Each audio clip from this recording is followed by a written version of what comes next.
expressed on this program are those of the participants and do not reflect the views of BronxNet or the program underwriters.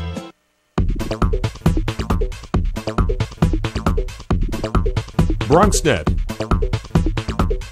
Your voice, your views, your vision.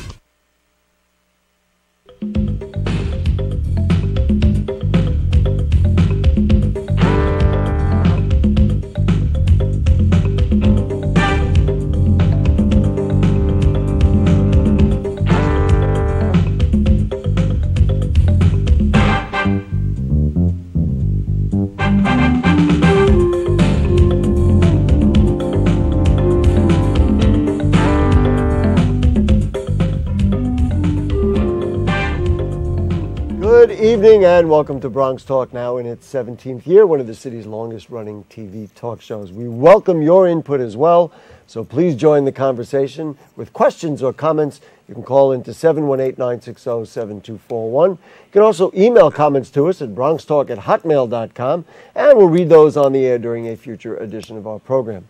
Well, just about an hour before tonight's program, the State Department of Education granted Kathy Black a waiver to serve as the next school's chancellor over the objection of many educators and parents. In addition, there's ongoing dialogue that teachers' union rules are stifling progress in education, and add in an attempt to release grades for teachers, and you have a climate around the city's education system that's put teachers on the defensive.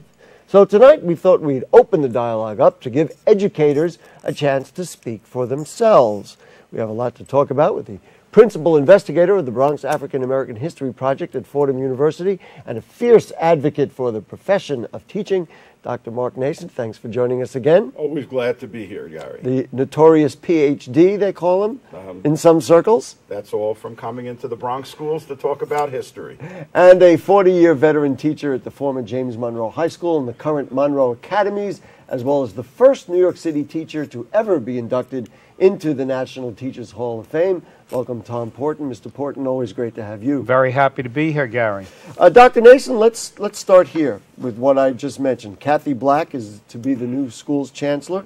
Part of the deal with the State Department of Education to grant the waiver so she could serve was that Shale Polikow-Saransky, who was the city's deputy chancellor for accountability and performance, will serve as her senior deputy chancellor and chief academic officer. I'll just lay it out there. That's what happened. What are your thoughts? My thoughts are this is like the fox guarding the chickens. What you have in New York City is a systematic effort to take power away from teachers and make it almost impossible for teachers to develop the kind of personal relationships with students that are truly empowering. And the idea of publishing teacher ratings based on flawed statistics is yet another step to trying to have teachers so intimidated that they can't really do their jobs. Now, you make it sound like it's an intentional thing to have teachers intimidated. Is there some intent here, or is it a difference in philosophy of types of educational Well, I think programs? in terms of the Bloomberg administration, intimidation is a strategy that's applied to all critics. I think in terms of teaching, what you have for the last 10 years is a philosophy that business strategies have to be applied to education, and teachers have to be made to account for rigid statistical indicators of performance. There are some people who believe that this will actually improve education, especially in low-income and poor communities. But my belief is that by taking the creativity out of teaching, you will actually make it worse for kids in poor and working class communities, because what they're going to be exposed to is a regime of rote learning rather than creative thinking and problem solving. Mr. Porton, you have seen every chancellor come and go for the last 40 years. Yes. Is the business model that Mr. Naison described working? Is this something that you want to see continued? Can it be modified? Or has this been the wrong direction since Joel Klein has been chancellor? No, I'm very disheartened by what I see happening in the New York City schools. when I became a teacher in 1969, I did it because I thought it was a special calling. I thought it was something where I could make a difference in the lives of young people. And over the many years that I've been doing it, I really think that that's what it's been about. It's about educating the whole human being, the mind and the heart. And it seems now that this current trend is sucking the heart out of education.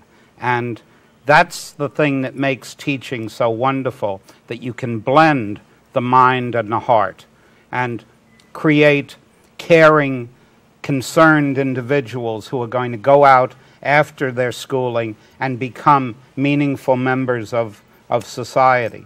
And I don't see that happening the way it used to happen. Well, let me just interject now. The numbers, since we are talking about numbers, graduation numbers have been down. Students have not been able to achieve on standardized tests and other things. And that caused so many people to say, you know what, there are failures up and down the education system, even in your own school over the years, yes. And in the 4 schools that they broke Monroe. We'll talk about the breaking up of Monroe High School into 4 separate schools. These children are not doing well. We need to come up with a different model, number one, so that there's accountability in the system, and number 2, so we can properly track how students are doing. What is wrong with this model that detracts from what you say is being able to develop a student's heart as well as their mind? Well, nowadays, everything is focused on Regents passing and graduation rates. And unfortunately, we can teach the students to pass these Regents questions, the multiple choice and essay templates that we spend hours and hours and hours doing so that they can pass those tests. But the real life value of those skills is minimal, to say the least. And you don't have to look any further than the success rate of New York City high school graduates in college to know that these diplomas are questionable, to say the least. Dr. Naison, I realize Fordham doesn't draw exclusively, maybe like the public universities here in the city does, like Lehman or Hunter does from New York City public schools. What do you see from young people that you get in Fordham University? Does it bear out what Mr. Porton is saying? Fordham now is an elite university that draws very, very few students from New York City public schools. Most of the students from New York City go to Catholic school. So I don't have a statistical sample of any significance of people who go to schools like the schools at Monroe or Roosevelt or Clinton. So it's hard for me to answer that question. But I am in the schools all the time with the Bronx African American History Project. And what I see is teachers who want to really relate to students holistically, who are being hampered by having to teach to the test. They tell you this? Yes. This is why we have a Teachers Talk Back project. Mm-hmm. It's because I run into teachers all the time who are incredibly frustrated by the pressures they are put under by the chancellor, by the Department of Education nationally, by a whole variety of forces which prevent them from doing what comes naturally as a teacher, which is to connect to students through their whole lives, not through simple pieces of information you get across. Mm-hmm. Just one of... Go ahead. Yeah. Here, the other thing is, I don't believe that you can understand what is going on in schools unless you're understanding what's going on in the lives of these students. If they're living in overcrowded households, if their parents have to work 3 jobs or have no jobs at all, if there's fear walking to school and walking home, if they don't... You say that the current system managed by Joel Klein and now inherited by Kathy Black and her assistant are missing the boat and don't understand who these young people are? Absolutely not. And they don't understand that these young people need nurturing, encouragement, and mentoring from teachers, not just rote learning and memorization. Mr. Porton, is what Dr. Naison is saying about the mood that he encounters when he goes into Bronx classrooms accurate? Are teachers frustrated? Are they discouraged about what you're suggesting, not being able to do the things that nurture young people? I think a lot of the younger teachers are not even aware that that could happen, because they haven't been exposed to what it was when that type of atmosphere existed.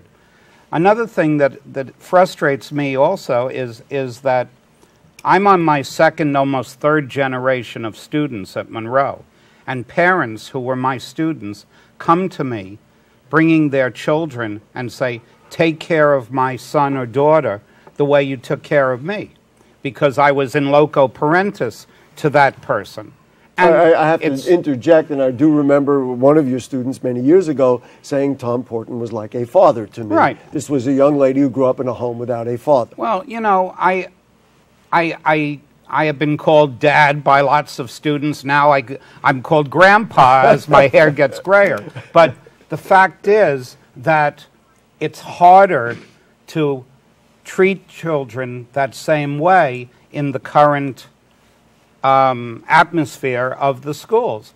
And it's frustrating to those of us who are used to doing it that way, but many of the younger teachers are used to this new procedure. So they're not aware that there might have been a different way of doing it. Well, you know, we talk about what the good old days, and they can't appreciate it. I'm going to ask you gentlemen one question, and then I want to get to the phones, and also we want to talk about this Teachers Talkback project, which is very interesting. Eva Moskowitz, who's the founder and CEO of the Success Charter Network, which is growing almost daily, opening new schools throughout the city, including schools here in the Bronx, was quoted in the Daily News as saying, "Give great principals and talented teachers the freedom to run great schools. The union contract prevents that. Principals need the freedom to hire and fire." Then in an op-ed piece, she called the UFT the new chancellor's opponents. So I guess, Mr. Porton, you've been a UFT member for many years. And a chapter leader. Don't UFT rules prevent the city from moving inferior teachers out? And isn't this one of the real problems of why Johnny can't read? Well, you know, the politics, the union politics is a program all unto itself.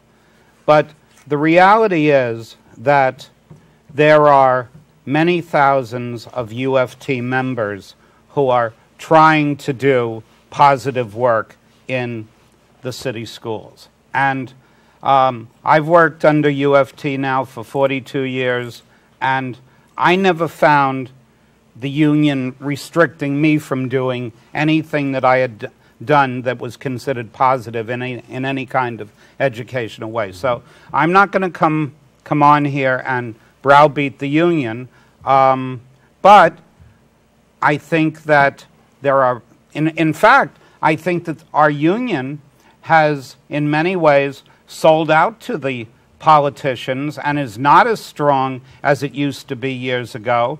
Because it's had to compromise under this framework. Dr. Naison, you mentioned it, and I know it's something we're going to show a clip from it. What is the Teachers Talkback Project? The Teachers Talkback Project is a reflection of the frustration that teachers feel that they're being made scapegoats for all the failures of our society to allow for real social mobility for poor and working class people and minorities. People blame the schools for why there's a black-white test score gap, for why there's a huge wealth gap in America, and why there is so much wealth concentrated at the top of our society. And to me, this is utterly misguided, because the people who are funding education reform, the Bloombergs, the Broads, and the Gateses, are people who actually created the wealth gap that they're now blaming on teachers. So there are a lot of teachers who are enraged not only by the policies that they're being handed down by school systems, but by the way they're being portrayed in the media. as being freeloaders. So this is an internet project that gives them the opportunity, and we're showing the website on the screen. This is an internet project that gives them the opportunity to talk back. To say what their jobs are like, what it's like to really try to help kids, and what stands in the way of them being great teachers. We have one clip where I think we downloaded or something. I don't know how the quality is, but we're going to watch this now. This is a David Green. You know Dave Green. I know Dave Green. He taught for about 20 years in the Bronx, then moved up to Westchester. He's somebody I interviewed for the Bronx African American History Project because he grew up in Morrisania when it was a predominantly black neighborhood. I've spoken in his classes. He's a legendary teacher. Okay, let's hear what Dave Green had to say on the, and this is the first the first public expose of the Teachers Talk Back project, exclusively, if you want to say, right here on Bronx Talk. So let's hear what teacher Dave Green had to say. Now what you find is people are trying to rate teachers based upon test scores. You can't do that. For example, I met this morning with 2 Teach for Americans who I work with now in my capacity as a field supervisor at Fordham University Graduate School of Education. They're second years, and I asked them how their kids last year did. And one of them, who I think is a brilliant teacher and can become a brilliant teacher, was lamenting that his kids didn't do as well on the standardized test at the end of the year, but they were doing well in his class. And so we ended up talking about the assessment tools. And what we realized is that the standardized tests didn't assess anything worthwhile.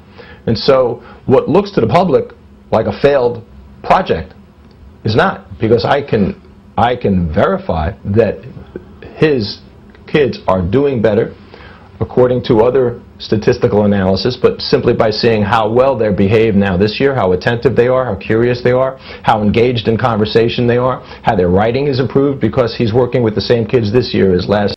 So right here, he's talking about this idea of grading teachers. Shouldn't teachers be graded? Shouldn't we know, and doesn't the public have a right to know how well a teacher is doing so that they can determine how good the school is their child being shortchanged, et cetera, et cetera? Well, I'm not a believer in these grades for teachers, and the reason I'm not a believer is that I haven't seen any kind of legitimate scale of grading the humanity of a person. And as I said, I feel that teaching is something that is immeasurable.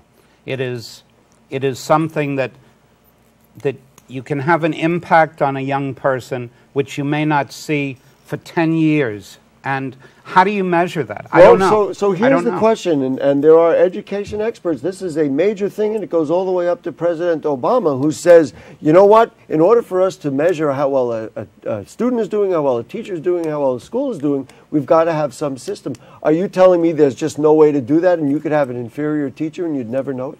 Well, I think that teacher-created materials is certainly something that is an important part of evaluating student performance. And we're being taken away from even doing that by having these standardized tests as the be-all and end-all of evaluation. The fact is that the standardized tests do not measure educational quality. They just don't do it. They measure such a small part of it that it's shameful. One last thing, and we've got to get to the phones as well, and I'll let you interject as well. What would you recommend?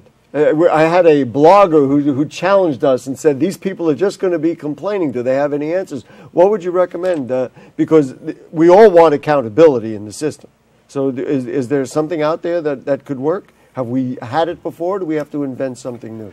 Well, I have to say that the quality of what I felt I was doing in the 70s and into the early 80s, the quality of those diplomas that we were awarding seemed to me to be far more valuable and far more fulfilling to a life of productivity than what we're doing now. So I'm not quite sure what I was doing 25 years ago, but I know that it was working better than what. Let me ask you something. Do we rate firemen and publish the statistics? Do we rate police officers?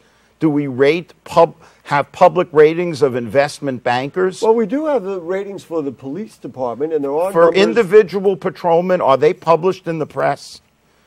I think what you have is systems which work well, develop their own methods of evaluation internally. They don't have it superimposed by people who come from different industries and walks of life. Well, it is true. There are methods for measuring performance of police officers, but it is not made public. And in fact, some of that information, much of it, is protected by the city agencies as opposed to exposed, which would harken back to, I guess, your gentleman's contention that teachers are being oppressed in some ways. We've got to get some phone calls. Bob from the Bronx News has been waiting to talk with us. Hi, Bob. Always nice to have you.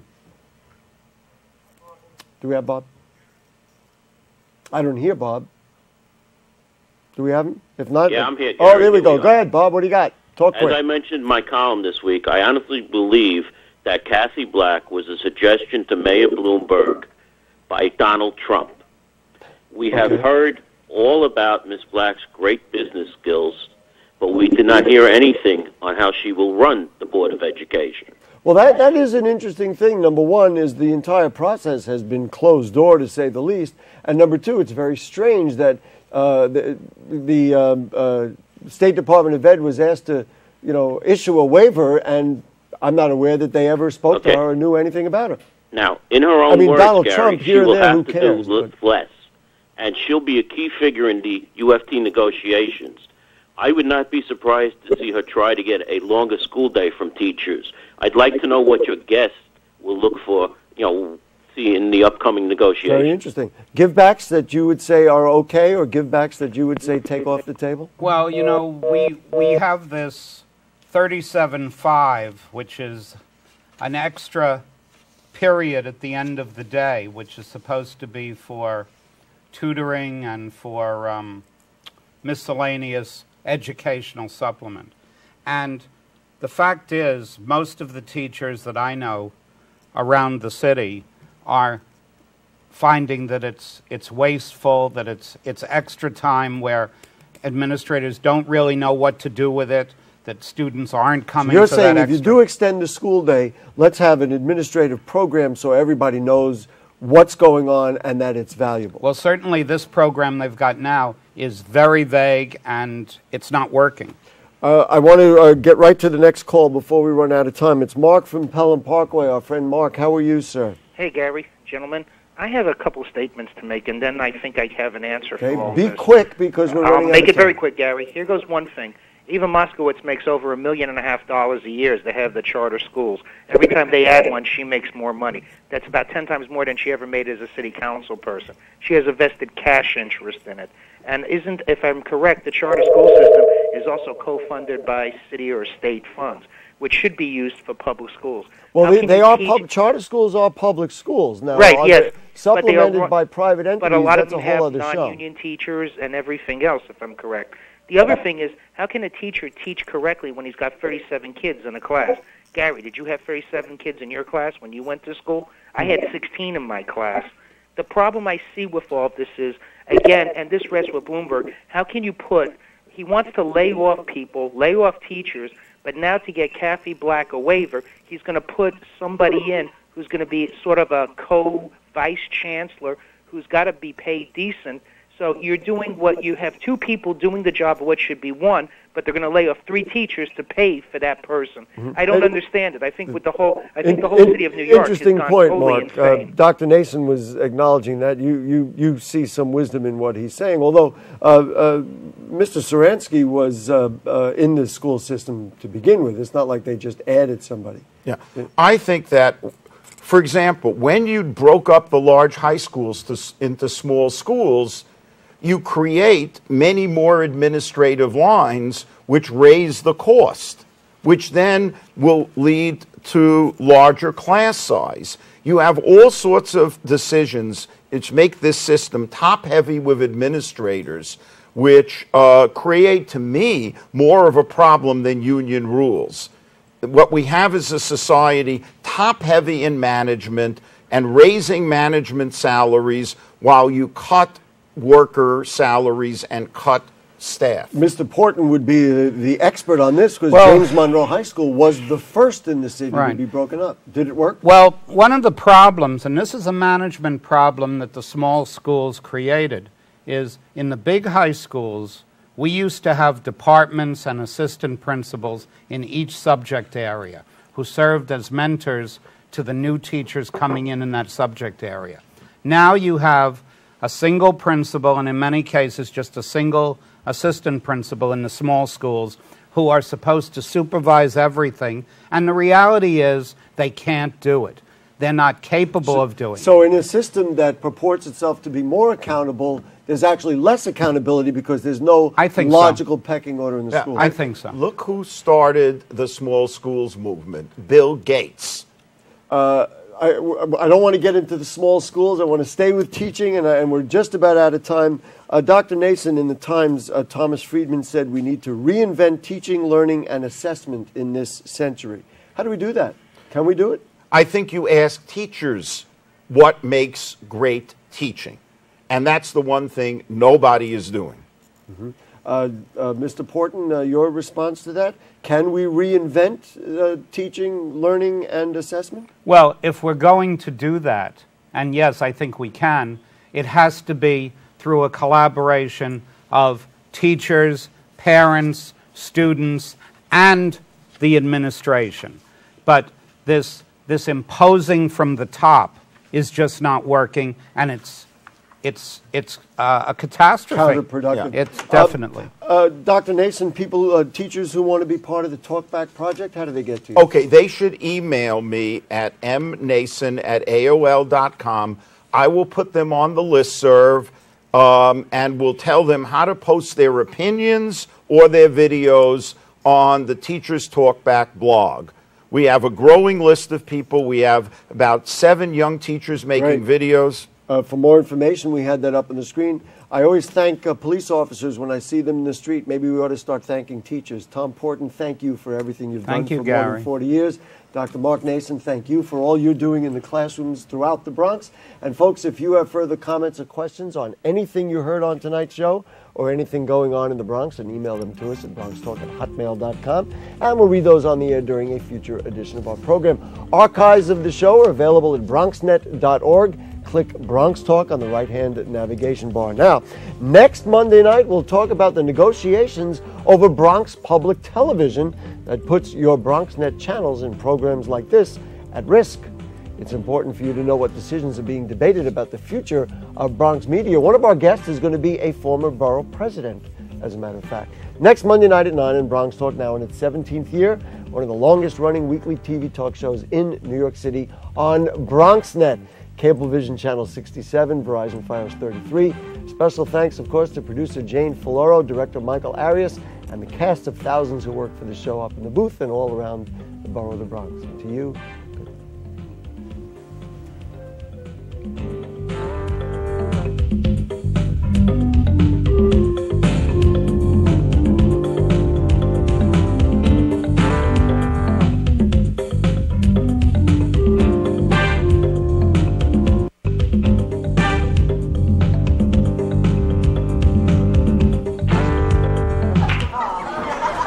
Dude, I did the most shocking thing today.